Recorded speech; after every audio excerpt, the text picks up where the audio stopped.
Hello everyone, आप देख रहे हैं job instructor YouTube channel. Friends, आज की इस वीडियो में हम डिस्कस करने वाले हैं भारत इलेक्ट्रॉनिक लिमिटेड की तरफ से जो रिक्रूटमेंट आई हुई है उसके बारे में। भारत इलेक्ट्रॉनिक लिमिटेड यानी कि बेल जैसे जो कि गवर्नमेंट ऑफ इंडिया का एक उपक्रम है, ठीक है, मिनिस्ट्री ऑफ डिफेंस के अंतर्गत ये आता है। तो फ्रेंड्स, यहाँ पर आप सभी कैंडिडेट के लिए काफ़ी अच्छी अपॉर्चुनिटी आई हुई है। इस वीडियो हम डिस्कस करेंगे। तो पहली बार चैनल पर विजिट कर रहे हैं तो चैनल को सब्सक्राइब कर लीजिएगा। जॉब इंस्ट्रक्टर यूट्यूब चैनल पर आपको जो भी अपडेट मिलता है एकदम सही और ऑथेंटिक इन्फॉर्मेशन मिलती है, चाहे वो गवर्नमेंट वैकेंसी हो चाहे वो प्राइवेट वैकेंसी हो।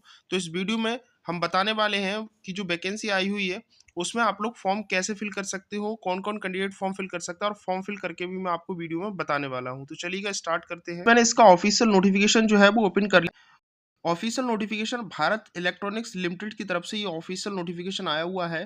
फ्रेंड्स, यहाँ पर जो वैकेंसी आई हुई है वो आपकी अप्रेंटिस ट्रेनिंग के लिए वैकेंसी आई हुई है। जो कैंडिडेट यहाँ पर ग्रेजुएशन कर रखा है जिन्होंने, ठीक है, डिप्लोमा कर रखा है जिन्होंने, बीटेक कर रखा है जिन्होंने, वो सभी कैंडिडेट अप्लाई कर सकते हो। जिन्होंने बीकॉम कर रखा है, बीबीए कर रखा है, बीबीएम कर रखा है, वो सभी कैंडिडेट यहाँ पर जो है फॉर्म को अप्लाई कर सकते हो, ठीक है। साथ ही यहाँ पर ये भी बताया गया है कि engineering diploma non engineering graduate under को apprentice training period the 1 year. लेकिन यहाँ पर 1 ईयर बताया गया है। अगर आपका वर्क अच्छा रहता है तो कंपनी आपको प्रमोट भी करती है और कंपनी आपकी सैलरी भी इंक्रीज करेगी। साथ ही यहाँ पर आपका टेनओवर जो है वो भी इंक्रीज कर देती है। वो किस तरह से होता है मैं आगे इस वीडियो में आपको डिस्कस करने वाला हूँ। तो देखिएगा, यहाँ पर मैं बात करता हूँ तो आप लोग देख सकते हो इसमें बोला गया है। सबसे पहले आप इसकी अप्रेंटिस की देखिएगा कि क्वालिफिकेशन क्या यहाँ पर दिया गया है। जैसे बोला गया है कि जिन कैंडिडेट ने, ठीक है, ग्रेजुएट किया हुआ है वो इलेक्ट्रॉनिक एंड कम्युनिकेशन इंजीनियरिंग से है, मैकेनिकल इंजीनियरिंग से है, इलेक्ट्रिकल इंजीनियरिंग इलेक्ट्रॉनिक्स से है, कंप्यूटर साइंस इंजीनियरिंग से है और सिविल से है। मंथली आपका जो यहाँ पर जो कंपनी आपको रुपए देने वाली है, स्टाइपेंड देने वाली है, वो 17,500 रुपये यहाँ पर देने वाली है 1 साल के लिए। यहाँ पर आपका ड्यूरेशन ऑफ ट्रेनिंग रहेगा। उसके बाद कंपनी आपको प्रमोट भी करेगी। यहाँ पर किस ब्रांच के लिए क्या क्या वैकेंसी है वो यहाँ देख सकते हो। इसमें टोटल 64 वैकेंसी है ग्रेजुएशन के लिए। अगर हम डिप्लोमा ITI डिप्लोमा टेक्नीशियन के लिए बात करते हैं, ठीक है, तो यहाँ पर इलेक्ट्रॉनिक्स कम्युनिकेशन इंजीनियरिंग की तरफ से मैकेनिकल इंजीनियर की वैकेंसी, जिसमें स्टाइपेंड आपका 12,500 है, 1 साल का है। टोटल 10 वैकेंसी इसमें बताया गया है, ठीक है। तो यहाँ पर अगर हम बात करते हैं तो यहाँ पर आप लोग देखिएगा, इसमें आगे यहाँ पर बोला गया है ऑप्शनल अप्रेंटिस जिन्होंने बीकॉम बीबीए बीबीएम कर रखा है वो यहाँ पर 12,500 रुपये यहाँ पर उनका स्टाइपेंड रहेगा। 10 वैकेंसी है, ठीक है।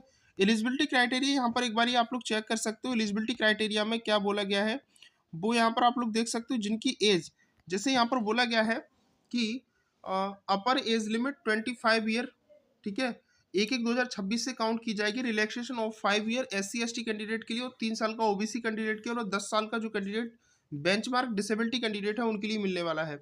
Minimum percentage in graduation diploma in general OBC EWS candidate के लिए 60% होनी चाहिए।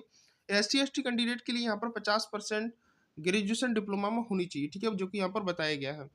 जो कैंडिडेट बीकॉम बीबीएम या बीबीए से फॉर्म फिल करेंगे उन कैंडिडेट के लिए 50% मार्क्स होनी चाहिए।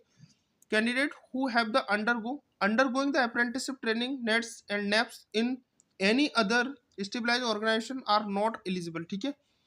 उसके बाद यहाँ पर हम बात करते हैं आगे कि इसमें आपका candidate who have more than 1 year work of experience in private organization are not eligible. तो इसके लिए आप यहाँ पर जो है एलिजिबल नहीं होते हैं, राइट। उसके बाद यहाँ पर हम बात करते हैं आगे सिलेक्शन प्रोसेस क्या रहने वाला है। तो सिलेक्शन प्रोसेस आप लोग देख सकते हो कि शॉर्टलिस्ट किए जाएंगे आप लोग candidate done based on the percentage of mark obtained the basic prescribed qualification. आपकी जो क्वालिफिकेशन है उसके हिसाब से आप लोग यहाँ पर मेरिट लिस्ट या शॉर्ट लिस्ट आप लोग किए जाएंगे। उसके बाद आपकी जो परसेंटेज है यहाँ पर देखी जाएगी। कोई एग्ज़ाम नहीं होगा, कोई आपका केवल इंटरव्यू रहने वाला है। और जो भी कैंडिडेट शॉर्ट लिस्ट किए जाएंगे उनको जो मेल ID दी जाएगी उस मेल ID पर आपका नाम आपको बता दिया जाएगा कि आप जो है इसके लिए शॉर्ट लिस्ट कर दिए गए हैं। नेक्स्ट यहाँ पर हम बात करते हैं short term engagement graduate apprentice candidates के लिए है। तो आगे मैं यहाँ पर अगर बात करता हूँ तो इसमें जो कैंडिडेट, जैसे मान लीजिएगा कोई भी कैंडिडेट अगर है तो short term engagement graduate apprentice candidate के लिए है। जो candidate BTech BSc nursing 4 year course से इसमें फॉर्म को अप्लाई करेंगे, अगर उनका कैंडिडेट जो जो ट्रेनिंग पीरियड रहेगा अप्रेंटिस पीरियड में अगर उनका एक्सलेंट और अच्छा वेरी गुड परफॉर्मेंस रहती है तो कंपनी उन during apprentice training eligible are for short term engagement engineering after due selection process. मतलब कंपनी ये कह रही है कि हम यहाँ पर अगर कैंडिडेट का जो परफॉर्मेंस है वो बढ़िया रहता है ट्रेनिंग अप्रेंटिस पीरियड में, तो हम उनका जो है जो जॉब है उसको और ज़्यादा इंक्रीज यहाँ पर कर देते हैं। उसके लिए यहाँ पर बोल रही कि कंपनी हमारी एक कंडीशन है। अब वो कंडीशन क्या है वो आप यहाँ पर चेक कर लीजिएगा एक बारी, मैं आपको बता देता हूँ। कंडीशन में बोला गया है कि रिटन टेस्ट एक आपका कंडक्ट कराया जाएगा। वो रिटन टेस्ट कंडक्ट जब होगा उसमें 100 मार्क्स का होगा, ठीक है, मतलब अप्रेंटिस के बाद। ये ना सोचा कि अप्रेंटिस से पहले, जब आपकी एक साल अप्रेंटिस कंप्लीट हो जाती है, जो कैंडिडेट बीटेक से बीएससी इंजीनियरिंग से फॉर्म फिल करेंगे उन कैंडिडेट के लिए बताया गया है कि आपका बिहेवियर एक्सलेंट, अगर अच्छी जॉब रहती है आपकी अप्रेंटिस ट्रेनिंग में, तो हम आपको आगे पीरियड यहाँ पर रनिंग और आगे बढ़ाते हैं। तो उसके लिए बोला गया कि रिटन टेस्ट हम आपका कराएंगे जिसमें 35% general EWS OBC non creamy layer के लिए मिनिमम क्वालिफिकेशन चाहिए हमें, 30% एससी एसटी पीडब्ल्यूडी कैंडिडेट के लिए। कैंडिडेट या कंसिडर्ड पोस्ट ट्रेनिंग इंजीनियरिंग, 2 साल के लिए हम फिर से उसको अप्रेंटिस के बाद उसकी जो जॉब है उसको इंक्रीज करेंगे, यहाँ पर बढ़ाएंगे उसका टाइम पीरियड।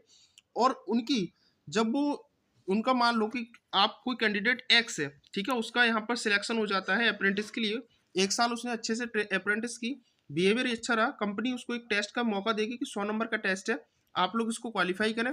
और वो क्वालिफाई कर लेता है, मान लो एक्स कोई कैंडिडेट है, तो जब उसका क्वालिफाई हो जाता है तो 2 साल के लिए कंपनी उसको अपनी कंपनी में जॉब के लिए रखेगी, जिसकी जो सैलरी होगी पहले साल 30,000 रुपये पर मंथ होगी। मतलब बोला गया कि 30,000 per month for first year, पहली साल के लिए उसको 30,000 पर मंथ की सैलरी मिलेगी। फिर दूसरी साल उसको 35,000 पर मंथ की सैलरी मिलेगी, ठीक है। फिर कंपनी एक्सटेंड करती है कॉन्ट्रैक्ट तक 40,000 रुपये। उसके बाद 2 साल के बाद अगर उसका फिर से एक्सटेंशन होता है उसके कॉन्ट्रैक्ट में, तो 40,000 पर मंथ की सैलरी पर थर्ड ईयर में कंपनी यहाँ पर आपको देने वाली है। तो काफ़ी अच्छा है। और साथ ही यहाँ पर 12,000 रुपये आपको देने वाली है, जो कंपनी अलग से आपको इंसेंटिव ये देगी, जैसे अलाउंस वगैरह होते हैं, ठीक है, जो चार्जेस फुटवियर अलाउंस वगैरह जो कुछ होते हैं वो कंपनी आपको इंश्योरेंस मेडिकल इंश्योरेंस के लिए यहाँ पर आगे और भी देने वाली है। तो काफ़ी अच्छी जॉब है। उसके बाद यहाँ पर जो बात की गई है आगे, ऐसे कैंडिडेट जिन्होंने एडवांस ट्रेनिंग टेक्नीशियन अप्रेंटिस, ठीक है, जो है जिनकी 1 ईयर कंप्लीट हो जाती है, तो वो कैंडिडेट हमको भी 100 मार्क्स का एक क्वेश्चन पेपर देना होगा 2 साल का। मतलब जो अदर कैंडिडेट है, ठीक है, टेक्नीशियन पोस्ट के लिए जाएंगे, उनका 2 साल का अगर एक्सटेंशन हो जाता है तो 25,000 उनको पहली साल मिलेंगे पर मंथ, और दूसरी साल में 26,000 पर मंथ मिलेंगे, राइट। उसके हिसाब से यहाँ बोला गया कि advance optional training optional apprentice paid the consolidate stipend 22,000 per month first year, और सेकेंड ईयर में 23,000 रुपये। जो एडवांस ऑप्शनल ट्रेनिंग होंगे, मतलब बीबी और बीबीएम वाले कैंडिडेट के लिए बोला गया है, और 8,000 रुपये अलग से आपको यहाँ पर दिया जाएगा। तो ये है, काफ़ी अच्छी जॉब है। जो भी कैंडिडेट इसमें फॉर्म अप्लाई करना चाहता है, कैसे अप्लाई कर सकता है, तो सबसे पहले आपके पास यहाँ पर जो है 10th की मार्कशीट के साथ 12th की मार्कशीट होनी चाहिए, और आपने जो भी ग्रेजुएशन या बीटेक या किसी से भी फॉर्म फिल किया वो सारे सेमेस्टर की मार्कशीट आपके पास हो, ठीक है, ग्रेजुएशन डिप्लोमा जो भी हो। उसके बाद आपके पास आधार कार्ड होना चाहिए। आधार कार्ड के बाद यहाँ पर बोला गया है कि आपके पास जो कास्ट सर्टिफिकेट होना चाहिए।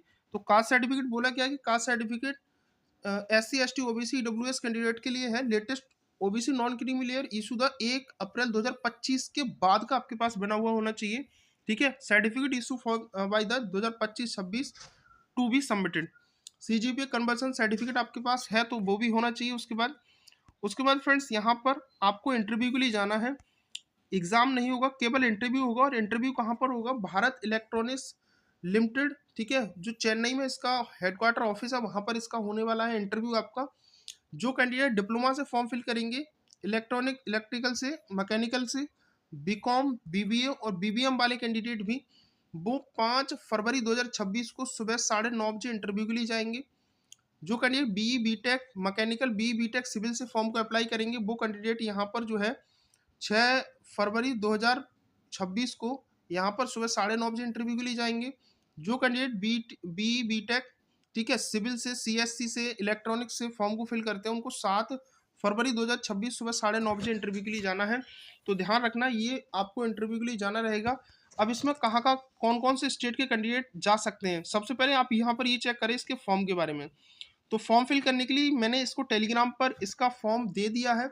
आपको ये फॉर्म भरकर साथ में ले जाना है। सबसे पहले नेट्स का रजिस्ट्रेशन नंबर, नेट्स एक भारत का उपक्रम है जहाँ पर आप अप्रेंटिस के लिए फॉर्म अपना रजिस्ट्रेशन कर लें। वहाँ पर एक नेट्स का रजिस्ट्रेशन नंबर आपको मिलेगा, वो यहाँ पर डालकर ले जाना है। आपका नेम, फादर नेम, जन्म तिथि, आपकी एज क्या है, उसके बाद आपका जेंडर क्या है, आपने किस क्वालिफिकेशन से फॉर्म को फिल किया है वो यहाँ पर आप टिक करेंगे, और किस ब्रांच के थ्रू आपने फॉर्म फिल किया है, परसेंटेज एग्रीमेंट परसेंटेज क्या है, month year of the completion कौन सा है, रेसिडेंस एड्रेस आपका क्या है, और उसके बाद पिन कोड आपका क्या है। उसके बाद आ जाता है आपका मोबाइल नंबर क्या है, पेरेंट का मोबाइल नंबर क्या है, ईमेल आईडी क्या है, आधार कार्ड नंबर क्या है। आप डिसेबिलिटी है तो यस करेंगे, अन्यथा यहाँ पर आप लोगों को नो कर देना है। कैटेगरी आपकी क्या है, ब्लड ग्रुप क्या है, रिलीजन आपका क्या है, मदर टंग क्या है आपकी, ठीक है।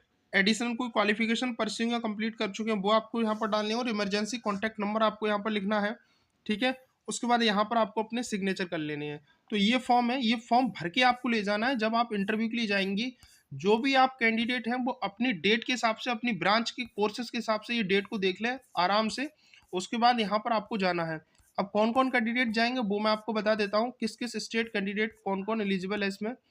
तो ऐसे सभी कैंडिडेट जो तमिलनाडु, ठीक है, कर्नाटका, आंध्र प्रदेश या तेलंगाना, केरला, पौंडुचेरी के कैंडिडेट ही यहाँ पर केवल एलिजिबल है। Candidate must from the southern reason के होनी चाहिए, जो इस स्टेट से बिलोंग करते हैं, तमिलनाडु, कर्नाटक, आंध्र प्रदेश, तेलंगाना, केरला, पौंडुचेरी के कैंडिडेट ही केवल यहाँ पर एलिजिबल है।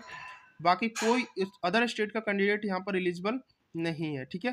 तो ये है, बाकी ये बहुत अच्छी अपॉर्चुनिटी है जो भी कैंडिडेट इसमें एलिजिबल है। तो जो कैंडिडेट इसका फॉर्म फिल करना चाहता है तो इसकी फॉर्म की पीडीएफ लिंक मैंने अपने टेलीग्राम पर दे दी है, टेलीग्राम की लिंक आपको डिस्क्रिप्शन में मिलेगी।